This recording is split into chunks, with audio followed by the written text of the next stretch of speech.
Bonjour à tous. La situation professionnelle, développer son commerce durant une crise sanitaire, demande de recourir à une compétence bien particulière.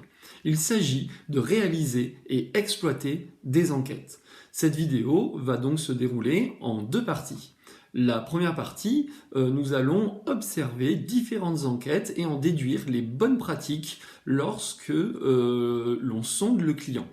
La deuxième partie de la vidéo nous fera découvrir un outil informatique bien utile pour réaliser et exploiter des enquêtes.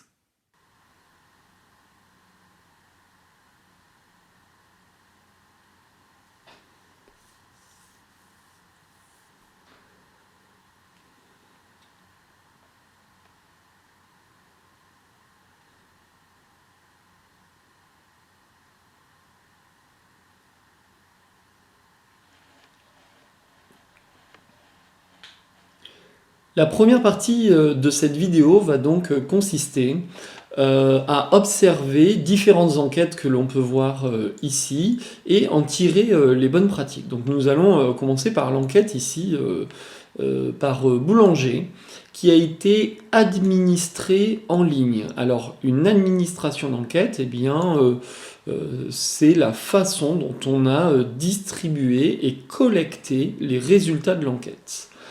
Alors, comment ça se présente ici, on a un indicateur en fait qui est excessivement important. C'est en fait le temps que ça prend. Il est important que le consommateur en fait se repère dans le temps, car il est plutôt ennuyeux de répondre à une enquête client.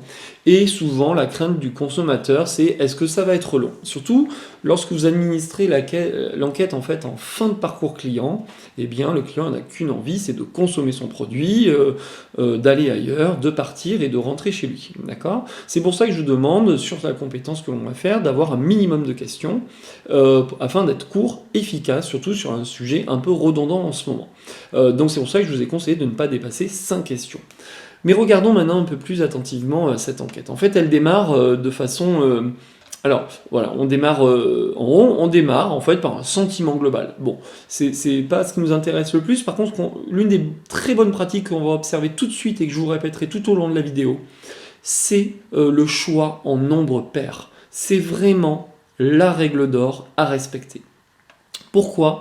Car si on glisse en fait un nombre impair, c'est-à-dire ici, un critère on va dire moyen, eh bien mécaniquement vous allez obtenir un maximum de réponses sur le moyen.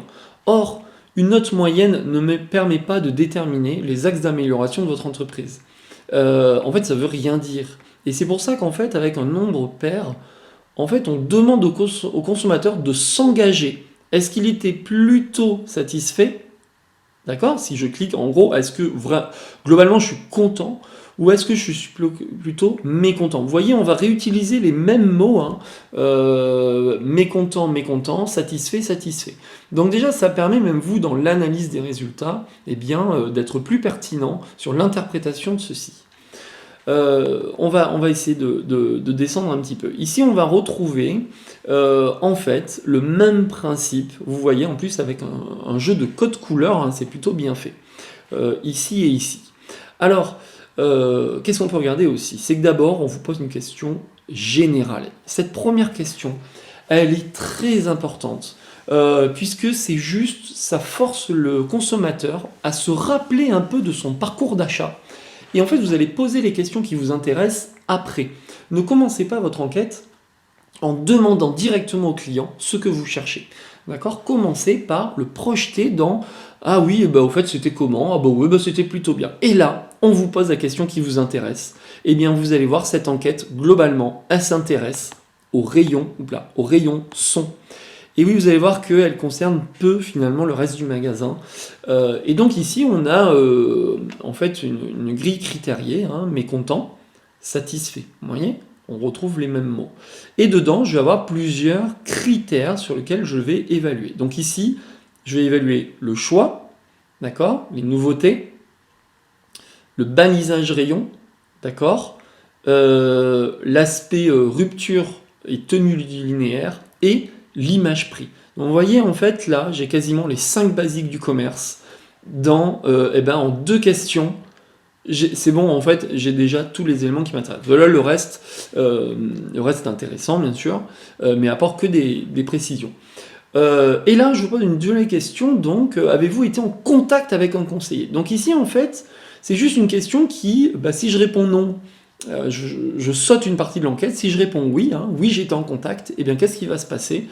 Eh bien, je vais évaluer, d'accord, on va dire les compétences de vente, c'est bien une compétence de vente du ou des vendeurs que j'ai eu. Donc connaissance produit, écoute active. Alors l'enthousiasme du conseiller à venir vers vous, c'est le premier sourire, c'est l'accroche, d'accord. Et enfin, voilà, est-ce qu'il m'a donné du temps, ok. Et chose intéressante, on conserve les mêmes critères, très important pour le client, de ne pas avoir à recomprendre systématiquement les critères. On verra une enquête tout à l'heure un peu plus complexe, ok. Et donc du coup, là on a des critères qui sortent un petit peu du rayon, donc là on concerne l'ambiance client, et vous voyez, satisfait, mécontent, on va garder ce critère clé. Globalement, vous diriez que vous êtes, donc lors de votre passage en caisse. Donc là on va évaluer quelque chose qui, statistiquement, étude à l'appui, est une vraie contrainte en magasin, et qui est surtout une source d'insatisfaction, qui est le passage en caisse. D'accord. Donc ici, voilà, notamment le temps d'attente, on va évaluer ça, mais bon, après aujourd'hui il est difficile de jouer sur ce critère, mais ils l'ont évalué. Hop, ici est-ce qu'on a fait le placement de la carte de fidélité, boulanger plus, B+, oui, non, ce qui permet ça, alors c'est pas très important pour le client, mais pour le manager, eh bien s'il voit que son équipe globalement ne propose pas la carte, ou n'essaye pas de la faire sortir, eh bien lors d'une animation de réunion, on va venir faire un zoom sur ces pratiques-là de vente et essayer de rebasculer sur un maximum de oui. Et donc derrière, voilà, là, en fait, on a un choix. Alors ça, on le reverra lorsqu'on va voir l'outil informatique. Ça, c'est... voilà, donc on vous demande les points d'amélioration principaux. Ce qui est intéressant ici, c'est qu'en fait, le client peut cliquer sur plusieurs critères, d'accord. Donc jusqu'à présent, finalement, j'avais des choix vraiment... Voilà, je peux être très satisfait, mais je peux pas être très mécontent en même temps. Et on peut avoir ici certains critères comme ça. Donc ça peut être intéressant aussi d'avoir une sorte d'ouverture sur la réflexion du client. On y reviendra après. Bon, je passe un peu ici, en fait, on vous parle des questions sur les prix, d'accord, et donc on va jouer en fait sur en fait les trois paramètres du prix. D'ailleurs, je vais faire une petite parenthèse marketing. Comment joue-t-on sur l'image prix auprès d'un consommateur? Eh bien, il faut savoir qu'en théorie marketing, il y a 3 façons d'améliorer l'image prix auprès de son consommateur. La première, c'est d'être moins cher. Bon, ça paraît bête à dire, mais on va dire, si vous êtes vraiment moins cher, l'image prix s'améliore. D'accord? Donc ici, on a le prix, tout court. Ok? Le deuxième critère, c'est effectivement, on va dire, le bon coût, c'est la promotion. Le client vient, il trouve en tête de gondole ou en tract un produit qui l'intéressait depuis un certain temps. Mais chez tel commerçant, c'est pas cher. La preuve, j'ai eu ma cocotte minute Seb à moins 20%. D'accord? Donc ça, c'est le deuxième critère prix, c'est la capacité à réaliser des achats en promotion. Et troisième critère prix, en fait, c'est le respect du panier d'achat. Donc quand un client vient, il a intrinsèquement un panier moyen à respecter que vous ne connaissez pas forcément. Alors bien sûr, vous pouvez l'évaluer en moyenne dans votre établissement, mais par consommateur, vous ne savez pas forcément ce qu'il va dépenser en moyenne.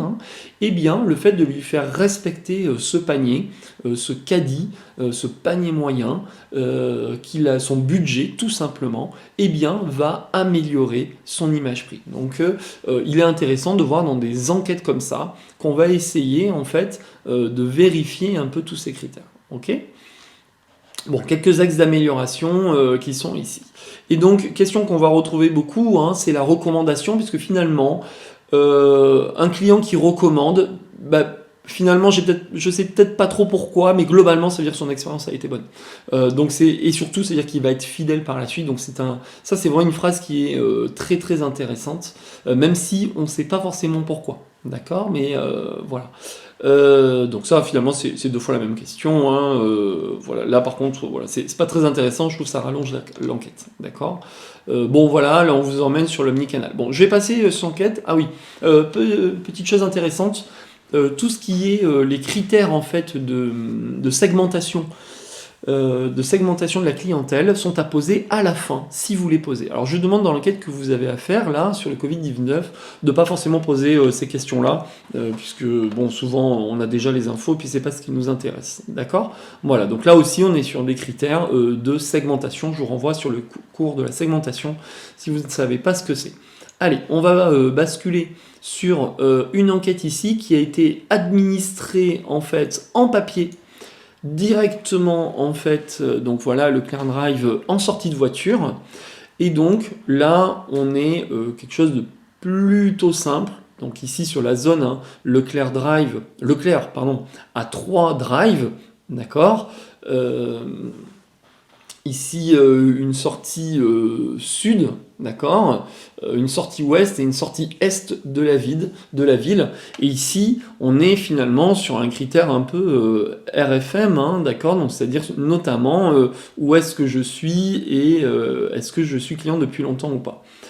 Alors là, on a, voilà, êtes-vous satisfait? Alors là, le choix, il est assez critiquable, parce que je peux être satisfait sur plusieurs critères, mais j'ai le droit d'être insatisfait aussi.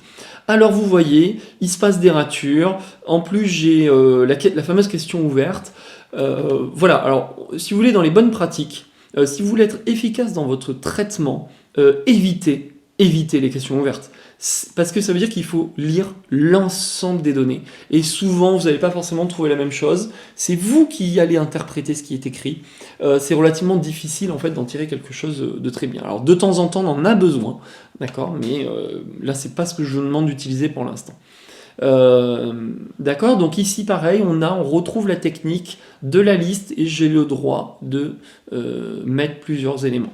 Alors aussi, dans certaines enquêtes, on peut vous demander de les classer 1, 2, 3, 4, ce qui permet là, pour vous, dans le traitement, d'être plus pertinent pour savoir quel est le premier point de satisfaction et le premier point d'insatisfaction sur lequel travailler avec vos équipes. Je retrouve, conseillez-vous Leclerc à vos proches. La petite question, enquête courte. Ça, c'est très bien. Pourquoi ? Je suis à l'arrière d'une voiture. Si je vais au drive, c'est pour gagner du temps. C'est pas pour passer 3 fois plus de temps à remplir l'enquête que de temps que je n'ai passé au drive. Petite enquête Lego, d'accord ? Donc ici, administration numérique. Hop, un petit texte d'intro. Ici, on vous précise le temps. Très important, hein, le temps, c'est vraiment ça qui fait que vous aurez beaucoup de retours.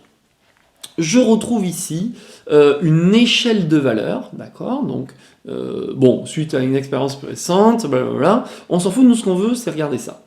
Eh bien ce qui est important quand vous créez une échelle de valeur, c'est de dire ce que vaut le 0 et de dire ce que vaut le 10, d'accord. Et là je peux venir criter. Vous derrière, ce qui va être important, c'est de créer des sous-segmentations et vous allez comptabiliser tous les 0 à 2, tous les 3 à 6, puis tous les 7 à 10. Voilà, vous allez créer des blocs en fait, hein, il ne va pas falloir compter chacun. Ok ? Bon, ici, pourquoi vous donner cette note ? Ce qui serait intéressant, c'est plutôt d'aller chercher les critères d'insatisfaction, notamment, c'est-à-dire extraire uniquement ceux qui ont répondu 0, 1 ou 2, et de lire ce qui a été écrit. D'accord ? Ici, je retrouve en fait le système, hein, j'indique ce que veut dire le 0, j'indique ce que veut dire le 10, et ici, en fait, je viens obliger le consommateur à lister. Alors, les critères. Eh bien, les critères, c'est vous qui allez les sélectionner en fonction de ce que vous voulez. Ça, c'est vraiment important. Donc ici, hein, vous voyez, on est surtout sur l'expérience client, notamment quand je suis sur le haut. Finalement, la disponibilité des produits, surtout le Lego Shop, si vous connaissez, hein, c'est des magasins qui sont très peu rupturistes. Bon, ça c'était vraiment voir si le magasin est bien géré, mais c'est pas la priorité, puisque le client va se concentrer surtout là-dessus. D'accord ? Voilà, donc ici une enquête relativement bien pensée dans le sens où elle utilise toujours les mêmes critères, d'accord ? Donc ici on vient évaluer en fait le programme VIP, le programme de fidélité en fait, mais finalement le client, à ce niveau-là de l'enquête, on est à la page 4/6, il a compris comment ça marche et il gagne du temps, il va beaucoup plus vite. Et qu'est-ce que je trouve à la fin? Les critères de segmentation. D'accord? Voilà. Donc on est là-dessus. Ok? Allez, on va passer. Alors l'enquête Nespresso, elle a quelque chose d'admirable, car il n'y a que ça. Tout simplement. Est-ce que vous recommanderiez la marque Nespresso? Eh bien là, on en vient à ce que j'ai dit tout à l'heure. C'est que cette question, déjà, là, elle est facile à dire parce que tout le monde l'emploie. Et finalement, sans aller enquêter le client spécifiquement ou l'embêter sur des critères, eh bien, sans savoir pourquoi, mais je sais s'il m'apprécie ou non. Et finalement, déjà, c'est une bonne chose de savoir si l'expérience est plutôt bonne. D'accord? Et puis, si j'ai quelque chose à dire, si un client veut vraiment me faire passer un message, et là, du coup, j'ai envie de dire, quand on n'a qu'une question, il est d'autant plus important parce que là, finalement, je viens demander au client, mais pourquoi vous êtes insatisfait? Est-ce que vous êtes insatisfait? Mais je lui demande pas pourquoi. En fait, le client, vous êtes obligé de lui donner cette question 2 pour qu'il puisse dire oui, mais attends, je suis pas content parce que. D'accord, hein, le client, c'est important qu'il puisse s'exprimer, surtout que c'est moi qui l'ai sollicité. D'accord? Voilà, donc enquête extrêmement simple. Alors l'enquête Renault, un peu plus grosse. Alors elle, oui, je suis à la fin, pardon, j'allais dire, hop. Donc déjà, on vous demande si vous êtes le client principal concerné par la réparation. Très important, on a vu dans le cours qu'on avait des prescripteurs, des consommateurs et des utilisateurs. Enfin, on a vu plein de... Bon, on a vu des influenceurs aussi, mais on a plein de critères, donc c'est important de savoir à qui on s'adresse, d'accord ? Ici, c'est le critère un peu de segmentation par type de consommation. Pourquoi je suis venu faire des réparations?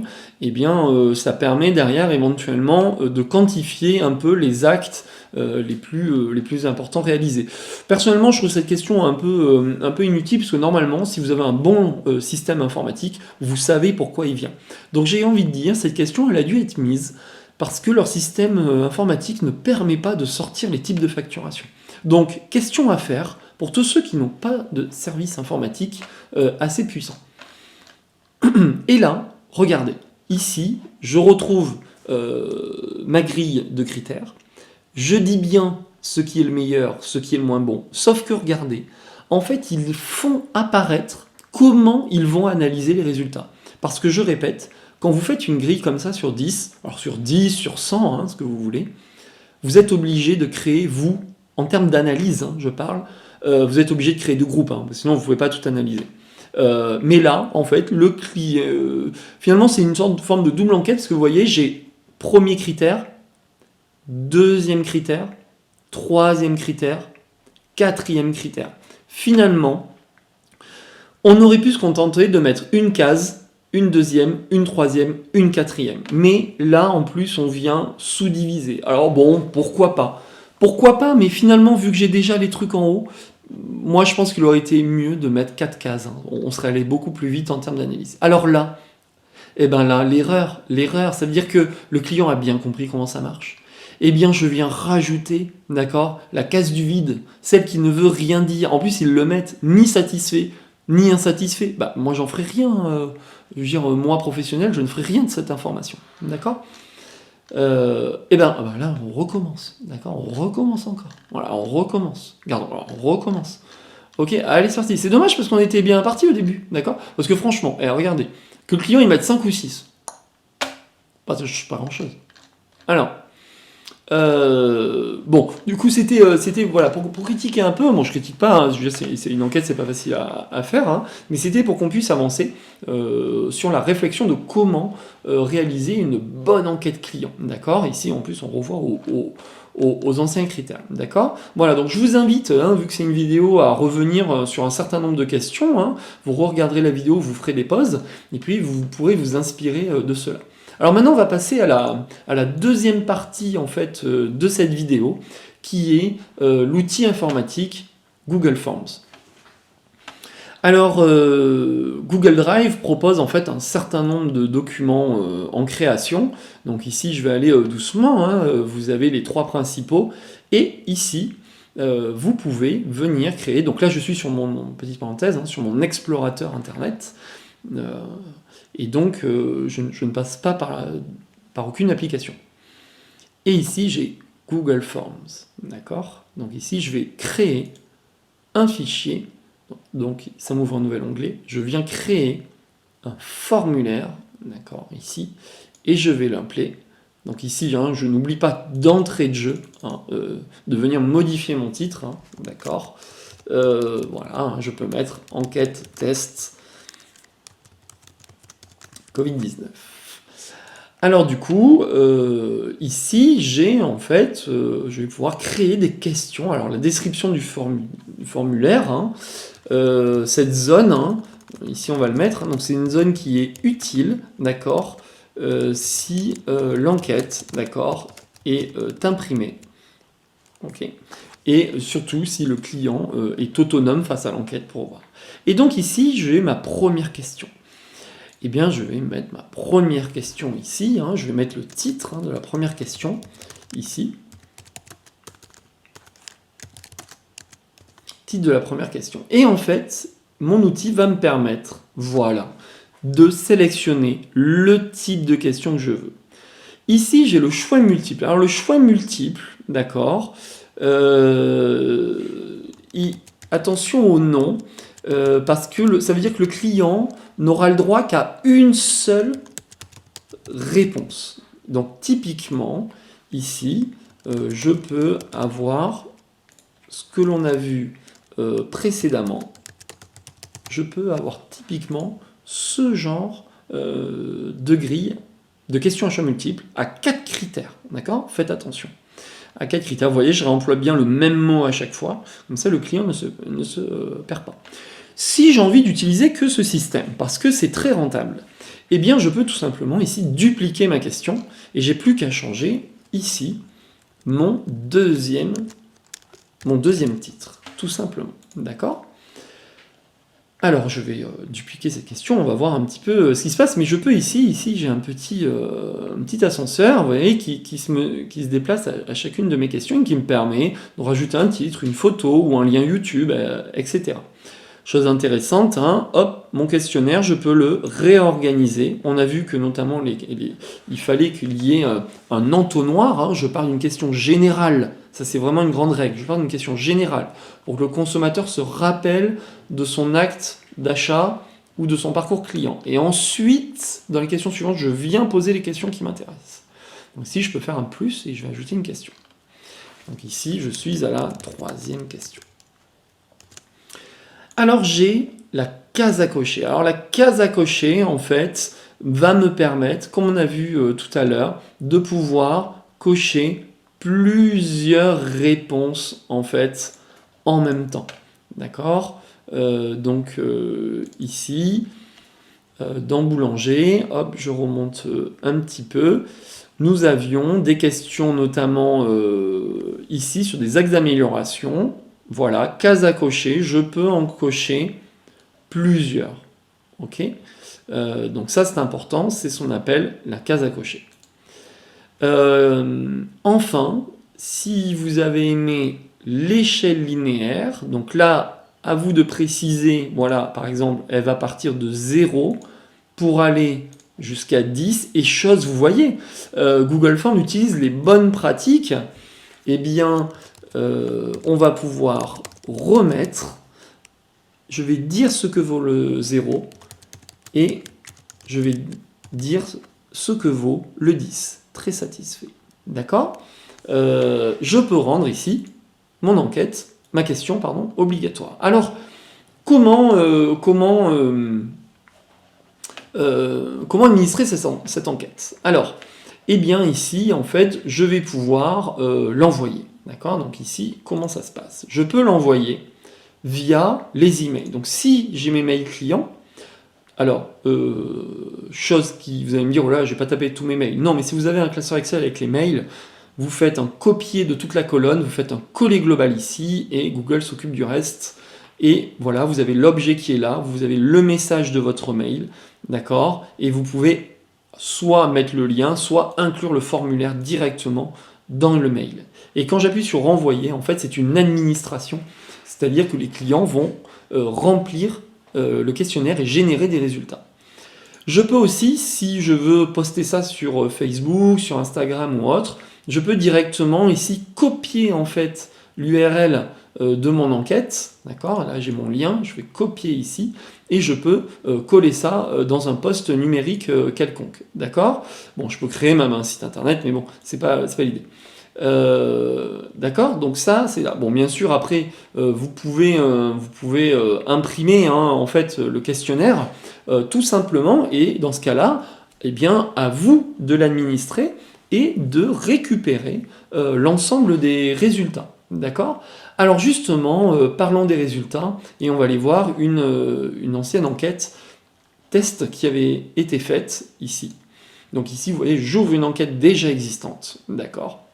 Avec quelques questions, c'était juste pour tester les critères. Eh bien, voilà, l'enquête elle charge, et en fait, il s'avère que j'ai déjà eu 6 réponses. Vous voyez, plus j'aurai de réponses, plus ce critère-là, en fait, cet indicateur va augmenter.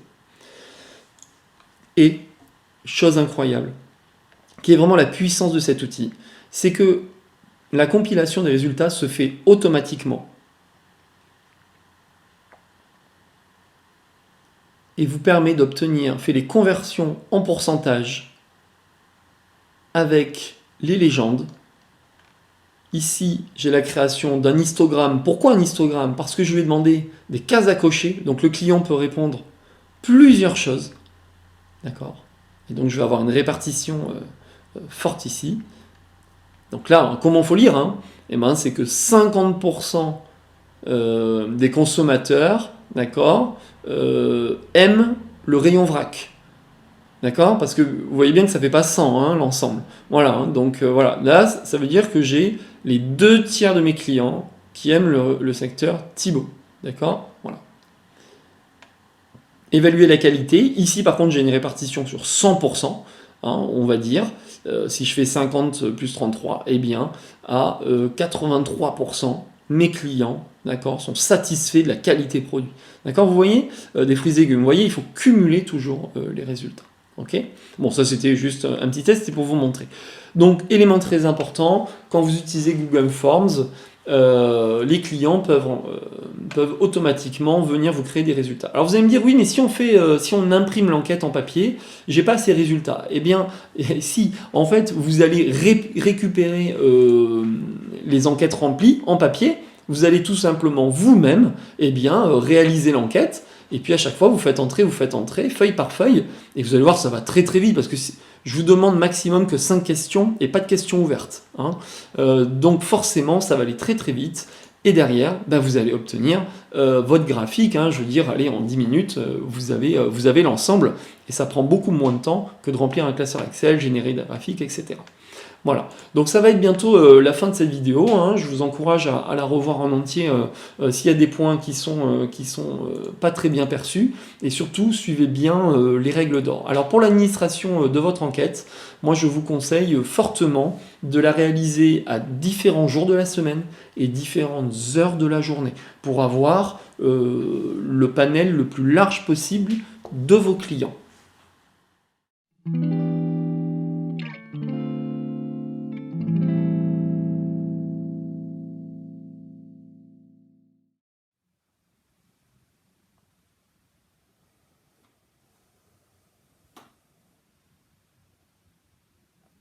Abonne-toi.